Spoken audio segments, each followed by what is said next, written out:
New this morning, if your home has been on the market for a while or if it didn't sell over the summer, there may be a reason why. We have some tips to help you perhaps change your strategies and maybe get your house off the market and free you up to do something else. If you're selling your house, you're probably going somewhere, right?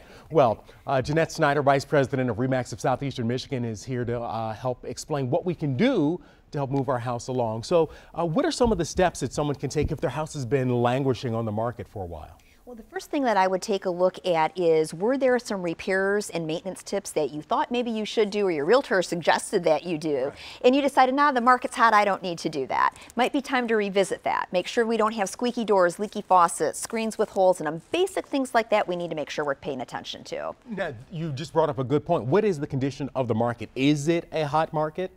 It has been, and by hot I mean from a seller's perspective, there's not enough inventory for the buyers that are out there looking for homes. So what we've heard all year long is it's a seller's market, you know, prices are increasing, days on market are decreasing. That's definitely been the case. Have there been multiple offers on some homes? Yes.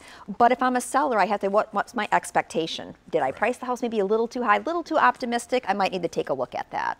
All right, so I will have gone home and you take care of all those things, the screens, the faucets, the squeaky doors. What are some of the other things we can do to help make our house more attractive?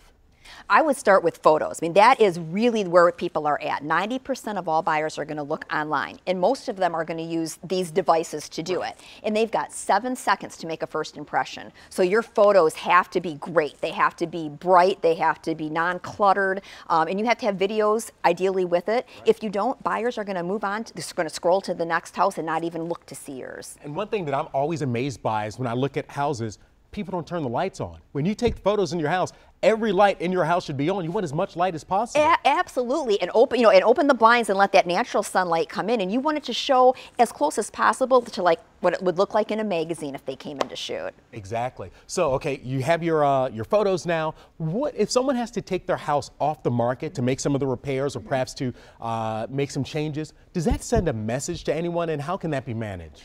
You know, it could send a message that, they did a price reduction or there must have been something wrong and now they're putting it back. On the other hand, if you've got that history there and you need to address a repair, a maintenance issue, better to deal with it and put it back on the market in the way that puts your best foot forward. So don't be afraid if you have some work to do to take it off the market. Talk to your realtor and say, look, if this is an issue that we think is preventing the home from selling, let's fix it and let's do it right. And you have some photos here. That's a simple thing that people can do as well. Yeah, family photos, and we all love them. And some homes have more than others. And we were always going to say you need to declutter and do a little bit of depersonalization. Right. If you've got a lot of family photos, maybe taking some of them down, because what we want is buyers to envision themselves living there. Kind of hard to do that if I've got a lot of eyeballs of other people looking at me. And should I take some things out of my closet as well? Like if my closet is really stuffed, does that send a message? Should I? Yeah, because we want any space to look like it's got a lot of room. And so from a closet perspective, great time of the year, fall, let's clean out that closet, donate clothes that we're not going to use or wear anymore to have that closet space look bigger, brighter. Same thing with,